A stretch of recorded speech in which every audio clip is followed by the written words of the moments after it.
అక్కో ఏంటే money plant మొక్కని తెగ చూపిస్తున్నావు? మనీ ఎక్కువ ఉన్నాయా?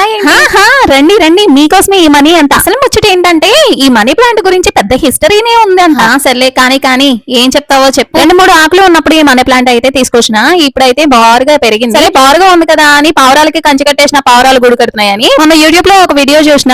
మనీ ప్లాంట్ అయితే పైకే ఉండాలంట, పైకి మాత్రమే ఎదుగుతూ ఉండాలంట, అలా పొడుకోబెట్టి వంగపెట్టి ఉంచకూడదన్నారని పైకి అయితే కట్టేసిన. అన్నట్టు ఇంకో మంచి విషయం తెలిసింది, మనీ ప్లాంట్ ఇప్పుడు మనీ పెట్టి కొనకూడదంట, దొబ్బుకు రావాలంట. ఏంటమ్మా ఇప్పుడు దొబ్బుకొచ్చేస్తావా? ఈ దొబ్బుడు గిబ్బుడు మాకైతే చేత కదలే గానీ ప్రేమ్ ని ఫిజియోథెరపీకి తీసుకెళ్ళినప్పుడు అప్పుడు కొనుక్కొచ్చిన. మొత్తానికి నా మనీ ప్లాంట్ అయితే సెట్ చేసేసిన. ఇక పౌనం ఒత్తుల కోసం తులసమ్మ చెట్టుని అయితే ఇక్కడ తీసుకొచ్చి పెట్టాను.